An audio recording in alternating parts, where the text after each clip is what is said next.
अध्याय 5 छूमंतर गली। अगली सुबह हैरी जल्दी जाग गया। हालांकि उसे अच्छी तरह से मालूम था कि सुबह हो चुकी है, फिर भी उसने अपनी आंख नहीं खोली। मैं एक सपना देख रहा था, उसने अपने आप को समझाते हुए कहा।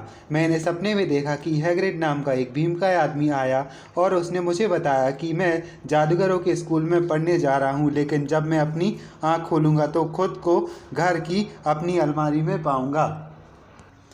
तभी अचानक एक तेज आवाज़ हुई, जैसे कोई खटखटा रहा हो, और यह पिटूनिया आंटी दरवाज़ा खटखटा रही हैं। हैरी ने सोचा, हालांकि उसका दिल डूब रहा था, परंतु उसने अब भी अपनी आंखें नहीं खोली। कितना अच्छा सपना था। ठक ठक ठक। ठीक है, हैरी बड़बड़ाया, उठता हूँ। वह उठकर बैठ गया और हैग्रिड का भारी कोट उसके ऊपर से गिर गया। झोपड़ी सूरज की रोशनी से भरी हुई थी। तूफान खत्म हो चुका था। सोफे पर हैग्रिड सो रहा था और एक उल्लू अपने पंजे से खिड़की पर ठक ठक कर रहा था, जिसकी चोंच में एक अखबार दबा हुआ था। हैरी हाथों के बल उठकर खड़ा हुआ। वह इतना खुश था मानो उसके अंदर कोई बड़ा सा गुब्बारा फूल रहा हो। वह सीधा खिड़की तक गया और उसे झटके से खोल दिया। उल्लू झटपट उठकर खड़ा हो गया और उल्लू झटपट अंदर आया और उसने हैग्रिड के ऊपर अखबार गिरा दिया, परंतु हैग्रिड नहीं जागा। उल्लू फर्श पर मंडराने लगा और हैग्रिड के कोट पर हमला करने लगा। ऐसा मत करो। हैरी ने उल्लू को वहां से भगाने की कोशिश की, परंतु उल्लू ने उस पर तेजी से अपनी चोंच मारी और एक बार फिर से कोट पर हमला करने लगा। हैरी ने जोर से कहा, एक उल्लू है, उसे पैसे दे दो। हैग्रिड सोफे पर पड़े पड़े ही घुघराया। क्या? वह अखबार पहुंचाने के बदले में पैसे चाहता है? जेबों में देखो। हैग्रिड के कोट में जैसे जेबों के सिवा कुछ था ही नहीं। चाबियों के गुच्छे, घोंगे के गोले, धागे की गिट्टियां, पेपरमेंट कैंडी, टी बैग्स। आखिरकार हैरी ने मुट्ठी भर अजीब से दिखने वाले सिक्के बाहर निकाले। उसे 5 नट दे दो, हैग्रिड ने नींद भरी आवाज में कहा। नट? कांसे के छोटे सिक्के। हैरी ने कांसे के 5 छोटे सिक्के गिने और उल्लू ने अपना पैर बाहर कर दिया ताकि हैरी उन सिक्कों को एक छोटी सी चमड़े की थैली में रख सके जो उसके पैर में बंधी हुई थी। फिर उल्लू खुली खिड़की से बाहर उड़ गया। हैग्रिड तेज आवाज में जवाई लेते हुए खड़ा हुआ और अंगड़ाई लेने लगा। बेहतर होगा कि हम जल्दी चल दें, हैरी। आज बहुत सारा काम करना है। लंदन जाना है और तुम्हारे स्कूल का सब सामान भी खरीदवाना है। हैरी जादूगरों के सिक्कों को उलट पुलट कर रहा था और उन्हें ध्यान से देख रहा था। तभी उसके मन में एक ऐसा विचार आया जिसने उसके अंदर की खुशी के गुब्बारे की सारी हवा बाहर निकाल दी। अरे हैग्रिड! क्या? अपने भारी भरकम जूते पहनते हुए हैग्रिड बोला। मेरे पास पैसे तो हैं ही नहीं, और आपने वर्नन अंकल की बात तो रात को सुन ही ली थी। वे मुझे हॉगवर्ट्स जाने और जादू सीखने के लिए 1 भी रुपये देने वाले नहीं हैं। उसकी चिंता मत करो, हैग्रिड ने खड़े होकर अपना सिर खुजाते हुए कहा। तुमने कैसे सोच लिया कि तुम्हारी मम्मी डैडी तुम्हारे लिए कुछ भी नहीं छोड़ गए होंगे? परंतु उनका घर तो तबाह हो गया था। वे अपना सारा सोना घर में नहीं रखते थे बेटे। नहीं, हम सबसे पहले ग्रीनगॉट चलेंगे, जादूगरों का बैंक। एक कबाब खाओगे ठंडे होने के बावजूद भी, ये उतने बुरे नहीं हैं, और हम तुम्हारे बर्थडे केक के टुकड़े के लिए भी मना नहीं करेंगे। जादूगरों के बैंक भी होते हैं, सिर्फ एक ही है, ग्रीन गॉड, जिसे पिशाच चलाते हैं। हैरी जिस कबाब के टुकड़े को पकड़े हुए था वह उसके हाथ से छुटकर गिर गया। पिशाच? हाँ, और हम तुम्हें पहले बता देते हैं कि इसे लूटने की कोशिश करने वाला कोई पागल ही होगा। कभी भी पिशाचों से पंगा मत लेना हैरी। किसी चीज़ को सुरक्षित रखने के लिए ग्रीनगॉट दुनिया में सबसे सुरक्षित जगह है, शायद हॉगवर्ट्स को छोड़कर। सच तो यह है कि हमें ग्रीनगॉट वैसे भी आना था डम्बलडोर के काम से, हॉगवर्ट्स का काम है। हैग्रिड ने अपने सीने को गर्व से फुला लिया। वे आमतौर पर अपने महत्वपूर्ण काम हम ही से करवाते हैं। तुम्हें लाना, ग्रीनगॉट से सामान निकलना, उन्हें मालूम है, वे हम पर भरोसा कर सकते हैं। सब चीज़ें ले ली तो फिर चलो। हैरी हैग्रिड के पीछे पीछे चट्टान पर आ गया। अब आसमान बिल्कुल साफ था और समुद्र सूरज की रोशनी से चमक रहा था। वर्नन अंकल ने जो नाव किराए पर लाए थे वह अभी वहीं थी, हालांकि तूफान के कारण उसके पैंदे में बहुत सारा पानी भर गया था। आप यहाँ कैसे आए थे? हैरी ने पूछा, क्योंकि दूसरी नाव कहीं नज़र नहीं आ रही थी। उड़कर आए थे, हैग्रिड ने कहा। उड़कर? हाँ, परंतु हम लोग इस नाव में वापस चलेंगे। अब तुम हमें मिल गए हो, इसीलिए हमारा जादू करना ठीक नहीं होगा। वे नाव में बैठ गए। हैरी अब भी हैग्रिड को घूर रहा था और यह कल्पना करने की कोशिश कर रहा था कि हैग्रिड उड़ते समय कैसा लग रहा होगा। वैसे नाव चलाने में हमें शर्म आ रही है, हैग्रिड ने एक बार फिर हैरी को कनखियों से देते हुए कहा। क्या हम नाव को थोड़ा सा तेज कर दें ताकि हम जल्दी जल्दी पहुंच जाएं, बशर्ते तुम अपना इस बात का जिक्र हॉगवर्ट्स में ना करो ना। बिल्कुल नहीं करूँगा, हैरी ने कहा, जो जादू के और कमाल देखने के लिए उत्सुक था। हैग्रिड ने अपनी गुलाबी छतरी बाहर निकाली, उसे नाव के किनारे पर 2 बार ठोका और नाव तेजी से किनारे की तरफ बढ़ चली। ग्रीनगॉट को लूटने की कोशिश करने वाला पागलपन क्यों है? हैरी ने पूछा। मंत्र हैं, टोटके हैं, हैग्रिड ने कहा, और बोलते समय उसने अपना अखबार खोल लिया। लोग कहते हैं भारी सुरक्षा वाली तिजोरियों की रक्षा करने के लिए ड्रैगन्स भी हैं, और फिर वहाँ रास्ता ढूंढना भी इतना आसान काम नहीं है। ग्रीनगॉट लंदन से सैकड़ों मील नीचे है, अंडरग्राउंड से भी नीचे गहराई में। अगर आपके हाथ कोई चीज़ लग भी जाए तो आप वहाँ से बाहर निकलने की कोशिश में भूखे मर जाएंगे। जब हैग्रिड अपना अखबार दैनिक जादूगर पढ़ रहा था तो हैरी बैठा बैठा इस बारे में सोचता रहा। हैरी ने वर्नन अंकल से सीखा था कि जब कोई अखबार पढ़ रहा हो तो उससे बात नहीं करनी चाहिए, परंतु चुप रहना भी बहुत मुश्किल था। जिंदगी में कभी उसके दिमाग में इतने सारे सवाल नहीं आए थे। जादू का मंत्रालय हमेशा की तरह गड़बड़ काम कर रहा है। हैग्रिड पेज पलटते हुए बुदबुदाया, क्या जादू का मंत्रालय भी होता है? हैरी अपने आप को रोक पाए इससे पहले उसके मुंह से निकल गया। हाँ, हैग्रिड ने कहा, सब चाहते थे कि डंबलडोर मंत्री बन जाएं, पर वे हॉगवर्ट्स छोड़ने के लिए तैयार नहीं, इसीलिए बूढ़े कॉर्नेलियस फज को मंत्री बना दिया गया। दुनिया में उससे बड़ा नारी नहीं मिलेगा। वह हर रोज डंबलडोर के पास ढेर सारे उल्लू की फौज भेज देता है उनसे सलाह मांगने के लिए, परंतु जादू का मंत्रालय करता क्या है? उनका मुख्य काम यह देखना है कि मगनुओं को यह ना पता चल जाए कि देश में जादूगर और जादूगरनियां हैं। क्यों क्यों? हे भगवान, हैरी, हर आदमी चाहेगा कि उसकी समस्या जादू से सुलझ जाए। नहीं, हम इन सब झंझटों से दूर ही भले हैं। इस पल नाव बंदरगाह के दरवाजे से धीमी से टकराई। हैग्रिड ने अखबार मोड़ा और वे पत्थर की सीढ़ियों पर चढ़कर सड़क पर पहुंच गए। जब वे छोटे से कस्बे से होते हुए स्टेशन की तरफ बढ़े चले तो आसपास से गुजरने वाले लोग उन्हें बुरी तरह से घूर रहे थे। हैरी उन्हें दोष नहीं दे सकता था। न सिर्फ हैग्रिड औरों की से दुगना लंबा था, बल्कि वह पार्किंग मीटर जैसी साधारण चीज़ को देख देख कर उनकी तरफ इशारा कर रहा था और जोर से चिल्ला रहा था, देखो हैरी, देखो, इन मगलुओं के दिमाग में कहाँ कहाँ के विचार आ जाते हैं। हैग्रिड, हैरी ने हाँफते हुए कहा, क्योंकि हैग्रिड के साथ चलने के लिए उसे भागना पड़ रहा था। क्या सचमुच ग्रिंगॉट में ड्रैगन्स हैं? हमने सुना है, हैग्रिड ने कहा। सच कहें तो हम भी ड्रैगन पालना चाहते हैं। आप ड्रैगन्स पालना चाहते हैं? जब हम बच्चे थे तभी से हमारे मन में यह इच्छा है। लो, हम आ गए। वे लोग स्टेशन पहुंचे थे। 5 मिनट बाद एक ट्रेन लंदन जाने वाली थी। हैग्रिड को मगनुओं के पैसे की समझ नहीं थी, इसीलिए उसने हैरी को नोट दे दिए ताकि वह उनके लिए टिकट खरीद ले।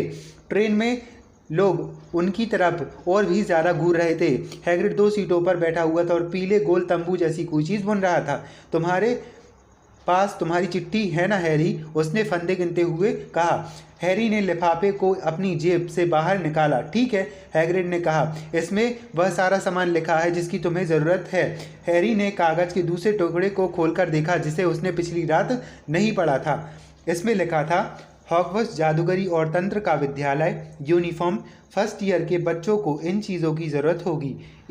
3 जोड़ी काम करने के सादे दुशाले काले, 1 सादी नुकीली टोपी काली दिन में पहनने के लिए, 1 जोड़ी सुरक्षा दस्ताने ड्रैगन के चमड़े या इससे मिलते जुलते, 1 जोड़ा चोगा जो पहनने के लिए हो काला सफ़ेद डोरी वाला जो जाड़े के लिए काम आएगा। कृपया ध्यान रखें कि सभी विद्यार्थियों के कपड़ों पर उनके नाम के टैग लगे होने चाहिए। कोर्स की किताबें, सभी विद्यार्थियों को नीचे लिखी किताबों की एक प्रति लानी होगी।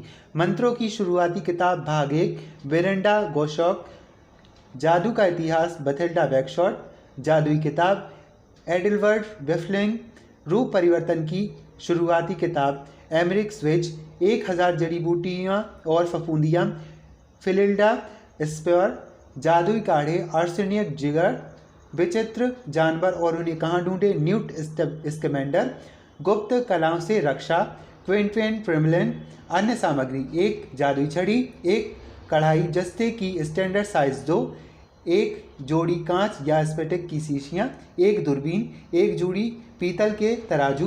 विद्यार्थी चाहें तो उल्लू या बिल्ली या मेंढक भी ला सकते हैं। विद्यार्थियों के माता पिता ध्यान रखें कि फर्स्ट ईयर के बच्चों को जादुई झाड़ू लाने की इजाज़त नहीं है। क्या यह सब हमें लंदन में मिल जाएगा? हैरी ने हैरान होकर जोर से पूछा। हाँ, पर आपको सही जगह मालूम होनी चाहिए, हैग्रिड ने कहा। हैरी पहले कभी लंदन नहीं गया था। हालांकि हैग्रिड को मालूम था कि उन्हें कहाँ जाना है, परंतु जाहिर था उसे आम तौर तरीके की जानकारी से उनकी आदत नहीं थी। वह प्लेटफॉर्म पर अपना टिकट बैरियर में फंस गया और हल्ला मचाने लगा कि मगलुओं की सीटें बहुत छोटी होती हैं और उनकी ट्रेनें बहुत धीमी चलती हैं। हम नहीं जानते थे कि जादू के बिना मगलुओं का काम कैसे चलता है, यह उसने तब कहा जब वे टूटी फूटी ऑटोमेटिक सीढ़ियों पर चढ़े जो उन्हें एक भीड़ भरी सड़क पर ले गई जिसके दोनों तरफ दुकानें बनी थीं। हैग्रिड इतना लंबा चौड़ा था कि उसे देखते ही भीड़ छट जाती थी। हैरी को बस इतना करना था कि वह उसके ठीक पीछे पीछे चले। वे किताबों की दुकानों, म्यूजिक स्टोर्स, हैमबर्गर बार और सिनेमा घर के पास से गुजरे, परंतु एक भी दुकान ऐसी नहीं दिख रही थी जिसे देखकर लगे कि वहाँ जादुई छड़ी मिल सकती है। यह सामान्य लोगों से भरी एक सामान्य सड़क थी। क्या सच में जादूगरों का ढेर सारा सोना इस उनके नीचे मीलों गहराई में दबा हुआ है? क्या सचमुच ऐसी दुकानें भी जहाँ मंत्रों की किताबें और जादुई झाड़ियाँ मिलती हैं? कहीं डर्सली परिवार ने उसके साथ कोई भयानक मजाक तो नहीं किया? अगर हैरी को यह पता नहीं होता कि डर्सली परिवार को मजाक करना नहीं आता तो वह ऐसा ज़रूर सोच सकता था। हालांकि हैग्रिड ने जो कुछ भी बताया था वह सब कल्पना से परे था, फिर भी हैरी को उसकी बात पर यकीन था। हैग्रिड ने रुकते हुए कहा, यह रही रस्ती कढ़ाई। यह एक मशहूर जगह है। रस्ती कढ़ाई एक छोटा और गंदा सा बियर बार था। अगर हैग्रिड ने उसकी तरफ इशारा न किया होता तो हैरी उसे नहीं देख पाता। आसपास से तेज़ी से गुजरते हुए लोग उसकी तरफ नहीं देख रहे थे। उनकी निगाहें तो इस तरफ की किताबों की बड़ी सी दुकान और उस तरफ की रिकॉर्ड शॉप तक सीधी जा रही थी, जैसे उन्हें रस्ती कढ़ाई नजर ही नहीं आ रही थी। दरअसल हैरी को यह अजीब एहसास हो रहा था, हालांकि यह सिर्फ उसे और हैग्रिड को ही दिख रही थी। इससे पहले कि वह यह कह पाए, हैग्रिड उसे खींचकर अंदर ले गया। मशहूर जगह के हिसाब से यहाँ कुछ ज़्यादा ही अंधेरा और गंदगी थी। कुछ बूढ़ी महिलाएं एक कोने में बैठकर छोटे गिलास में शहरी पी रही थीं। उनमें से एक लंबा पाइप पी रही थी। ऊंची टोपी पहने एक नाटा आदमी बूढ़े मैनेजर से बात कर रहा था, जो काफ़ी गंजा था और किसी पिलपिले अखरोट की तरह दिख रहा था। जब वे अंदर घुसे तो बातचीत की आवाज़ें थम गईं। लगता था वहाँ सब लोग हैग्रिड को जानते थे। उन लोगों ने उसकी तरफ देखकर हाथ हिलाया और मुस्कुराया। मैनेजर ने गिलास की तरफ हाथ बढ़ाया और पूछा, हैग्रिड हमेशा वाला ही पियोगे ना? नहीं पी सकते टॉम, हम हॉगवर्ट्स के काम से आए हैं। हैग्रिड ने हैरी के कंधे पर अपना भारी हाथ ठोकते हुए कहा, जिसकी वजह से हैरी के घुटने झुक गए। हे भगवान, मैनेजर ने हैरी की तरफ देखते हुए कहा, क्या ऐसा हो सकता है? रस्ती कढ़ाई अचानक पूरी तरह शांत और खामोश हो गई। भगवान भला करे, बूढ़ा मैनेजर बोला। हैरी पॉटर, कितने सम्मान की बात है। वह एक बार के पीछे से लपकते हुए बाहर आया और हैरी की तरफ दौड़ा और उसका हाथ अपने हाथों में ले लिया। उसकी आंखों में आंसू भर आए। हमारी दुनिया में आपका स्वागत है मिस्टर पॉटर, स्वागत है। हैरी को समझ नहीं आ रहा था कि क्या कहे। सब लोग उसी की तरफ देख रहे थे। पाइप पीने वाली बूढ़ी महिला पाइप खींचे जा रही थी और उसे पता ही नहीं था कि पाइप बुझ चुका है। हैग्रिड का चेहरा चमक रहा था। फिर बहुत सी कुर्सियों के खिसकने की तेज खड़खड़ाहट हुई और अगले ही पल रस्ती कढ़ाई के सभी लोग उससे हाथ मिला रहे थे। डोरिस क्रॉकफोर्ड, मिस्टर पॉटर, मुझे यकीन नहीं होता कि मैं आपसे मिल रही हूँ। मुझे गर्व है मिस्टर पॉटर, मुझे बहुत गर्व है। हमेशा मैं आपसे मिलना चाहता था। मैं खुशी के मारे पागल हो रहा हूँ। मैं नहीं बता सकता मिस्टर पॉटर कि आपसे मिलकर कितनी खुशी हुई। मेरा नाम डिगल है, डिजलेस डिगल। मैंने आपको पहले भी देखा है, हैरी ने कहा। जब डिजलेस डिगल की टोपी रोमांच के कारण गिरी, आपने मुझे एक बार दुकान में देखकर सिर झुकाया था। उसे याद है? डिजलेस डिगल ने चिल्लाते हुए चारों तरफ देखा। सुना? तुमने उसे याद है? हैरी ने बार बार हाथ मिलाया। डोरिस क्रॉकफोर्ड हाथ मिलाने के लिए बार बार आती रही। एक पीला सा युवक जो रास्ता बनाते हुए आगे आया और वो बहुत सी घबराया हुआ दिख रहा था। उसकी एक आंख फड़क रही थी। प्रोफेसर क्विरल, हैग्रिड ने कहा। हैरी, प्रोफेसर क्विरल हॉगवर्ट्स में तुम्हारे टीचर होंगे। पॉटर, प्रोफेसर क्विरल ने हकलाते हुए कहा और उन्होंने हैरी का हाथ कसकर पकड़ लिया। बता नहीं सकता मैं आपसे मिलकर कितना खुश हूँ। आप किस तरह का जादू सिखाते प्रोफेसर क्विरल? गुप्त कलाओं से रक्षा, प्रोफेसर ने फुसाते हुए कहा, जैसे इस बारे में सोचने से ही उन्हें डर लग रहा हो। वैसे तुम्हें इसे सीखने की ज़रूरत है ना पॉटर? वे घबराए हुए हंसे। मुझे लगता है तुम अपना सामान लेने के लिए आए हो। मुझे भी खून चूसने वाले भूतों पर एक नई किताब खरीदना है। वे इस विचार से ही आतंकित दिख रहे थे, परंतु दूसरे लोग यह सहन नहीं कर पा रहे थे। प्रोफेसर क्विरल, हैरी पर कब्जा कर लें। उन्हें सबसे पीछे छुड़ाने में लगभग 10 मिनट लग गए और आखिरकार हैग्रिड ने अपनी आवाज़ शोरगुल में ऊंची करने में सफलता पाई। और अब चलना चाहिए, बहुत सारा सामान खरीदना है, चलो हैरी। डोरिस क्रॉकफोर्ड ने हैरी से आखिरी बार हाथ मिलाया और हैग्रिड हैरी को बार के अंदर ले गया। अंदर दीवार से घिरा एक छोटा सा अहाता था जहाँ एक कूड़ेदान और कुछ जंगली पौधों के सिवा कुछ भी नहीं था। हैग्रिड ने हैरी की तरफ देखकर दांत निकाले। हमने तुमसे कहा था ना कि तुम मशहूर हो, यहाँ तक कि प्रोफेसर क्विरल भी तुमसे मिलते समय काँप रहे थे। वैसे यह जान लो भी हमेशा काँपते ही रहते हैं। क्या भी हमेशा इतना ही घबराते रहते हैं? हाँ बेचारे, बहुत तेज़ दिमाग था। जब तक कि किताबों से पढ़ते रहे तब तक तो बिल्कुल ठीक ठाक थे, परंतु उन्होंने असली अनुभव लेने के लिए 1 साल की छुट्टी ली। लोग कहते हैं कि वे अकेले काले जंगल में खून चूसने वाले भूतों से मिले और एक चुड़ैल के कारण उन्हें बहुत मुश्किलें आईं। इसके बाद वे पहले जैसे नहीं रहे। वे विद्यार्थियों से डरते हैं, अपने खुद के विषय से डरते हैं। अब हमारी छतरी कहाँ है? खून चूसने वाले भूत, चुड़ैलें। हैरी का दिमाग घूम रहा था इस बात के कारण जब तक हैग्रिड कूड़ेदान के ऊपर लगी दीवार पर ईंटें गिन रहा था। 3 ऊपर 2 बगल में वह बुदबुदाया। ठीक है, पीछे हट जाओ हैरी। उसने अपनी छतरी की नोक से दीवार को 3 बार ठोका। जिस ईंट को उसने छुआ था वह थर्राई काँपी और फिर बीच में एक छोटा सा छेद नजर आया जो इतना चौड़ा होता गया कि 1 सेकंड बाद उसे एक मेहरादार रास्ता दिखने लगा जो इतना बड़ा था कि हैग्रिड ने उसमें आराम से देख सकता था। इस मेहरादार रास्ते से में पैबंद लगी हुई सड़क थी जो घुमावदार थी और आगे जाकर वह मोड़ पर गुम हो जाती थी। छूमंतर गली में तुम्हारा स्वागत है, हैग्रिड ने कहा। हैरी को आश्चर्य हुआ कि वह दांत दिखा रहा है। फिर वे लोग मेहरादार रास्ते से अंदर जाते हुए हैग्रिड ने जल्दी से सिर अंदर देखा और मेहराबदार रास्ता तत्काल खत्म हो गया था, एक बार फिर किसी ठोस दीवार में बदल गया था। सबसे पास वाली दुकान के बाहर कढ़ाइयों का ढेर सूरज की रोशनियों में चमक रहा था। उसके ऊपर लटके साइनबोर्ड पर लिखा था कढ़ाई हर साइज की, तांबे, पीतल, जैसे चांदी, अपने आप तलने वाली, फोल्ड होने वाली। हाँ, हमें इसकी ज़रूरत पड़ेगी, हैग्रिड ने कहा, पर सबसे पहले तुम्हारे पैसे निकालने होंगे। हैरी सोच रहा था कि काश उसकी 8 आंखें होती। सड़क पर चलते समय वह हर दिशा में अपना सिर घुमा रहा था और एक दुकानें, उनके बाहर रखी चीज़ें, सामान खरीदते लोग, औषधियों की दुकानें के बाहर वे एक गोलमटोल औरत के पास से गुजरे जो अपने सर हिला रही थी और कह रही थी, ड्रैगन लीवर 17 सिकल का 1 औस। यह लोग पागल हो गए हैं क्या?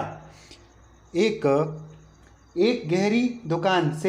गहरी अंधेरी दुकान से उल्लू के बोलने की धीमी आवाज़ आ रही थी जिसके साइनबोर्ड पर लिखा हुआ था आइल ऑफ उल्लू एक्वेरियम, पिकल, गुग्गू, करेल, भूरे और सफ़ेद उल्लू।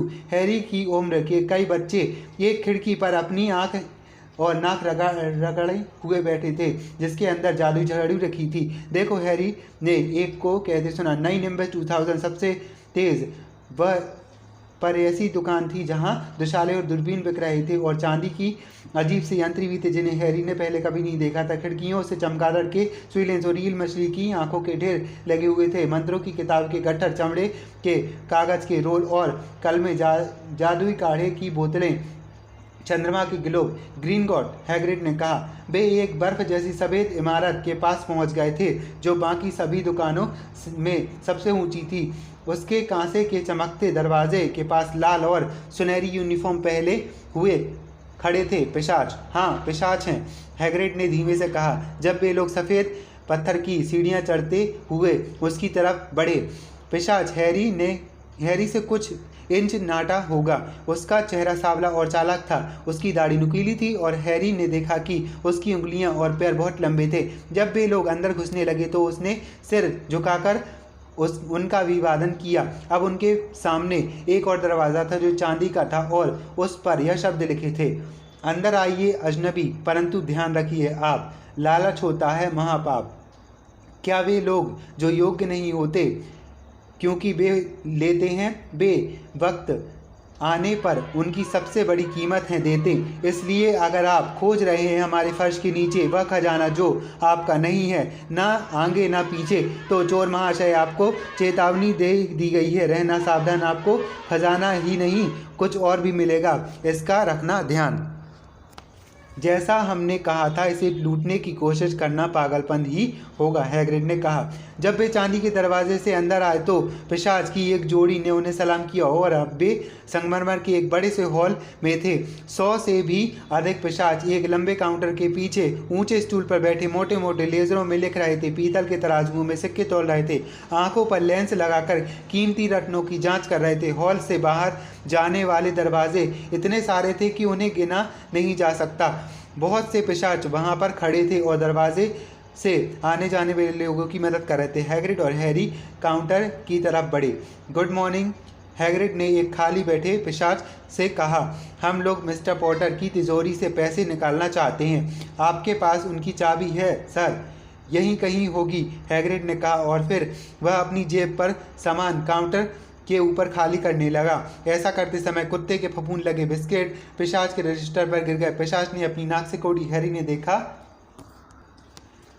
कि उसकी दाईं तरफ बैठा पिशाच मणिकों का ढेर तोल रहा था जो दहकते हुए अंगारों जितने बड़े थे।